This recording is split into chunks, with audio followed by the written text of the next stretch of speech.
Hello YouTube, welcome back to week 2 of OpenCV tutorials. Last week I talked about OpenCV, when you use images in displaying an image. This week I'm going to be teaching you how to display a camera display in OpenCV. If you haven't seen the video from last week, I'll put the link in the description. Let's hop right into the video. So the first thing we want to do is import CV2, and instructions on how to install that is in my other video. And then we're gonna define what the video capture device is.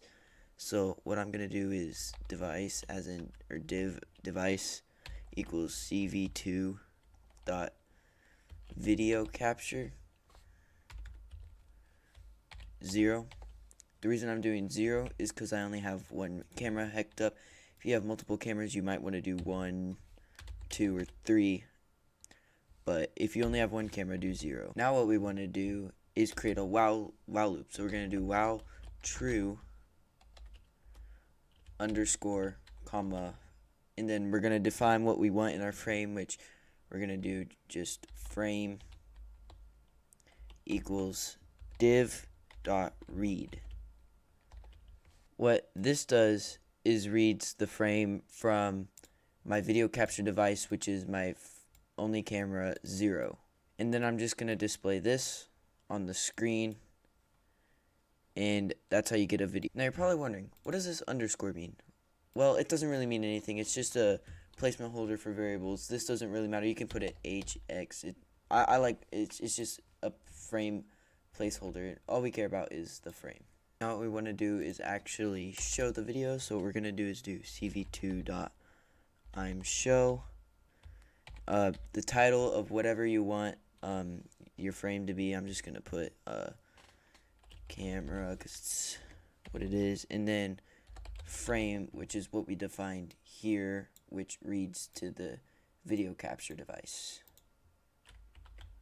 Now if you run this, you'll just be in an infinite loop in this while true, so you won't be able to exit out. Now, but what we want to do is if we press a key, then it will just quit and stop running. So what we're going to do is create an if loop, or not if loop, if statement, if cv2 dot wait key 1 equals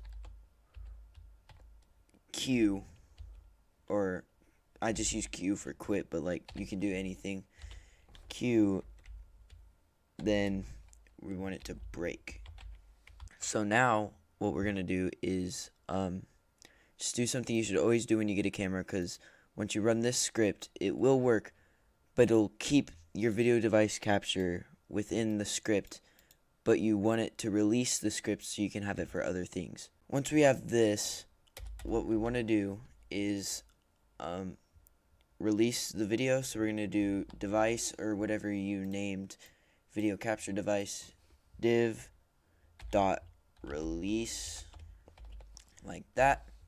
And then this will just release the camera so you can use it for anything else. And then cv2 dot destroy all windows, just like that, and that will destroy the window that is displaying your camera. Now let's see if it works. What you want to do is type python, whatever your name is, .py, and then once you run it,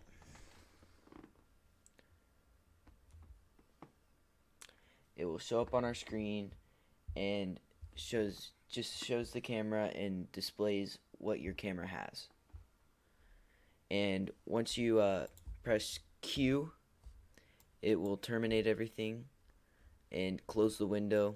See, this displays this frame is just what it reads the camera device, and this stuff down here, this destroys, not destroys, but releases the video capture device, and this destroys the window it is. If I press X, it'll just come right back up, so I just have to press Q or whatever your bind is here, and once you do that, it'll close everything. Have this little thing there, but that's really it. I know exactly what you're wondering. Did I use a tripod for my camera? The answer to that is no. I used a little contraption I made back there. I mean, it works. But thank you so much for watching. I'll see you in the next video.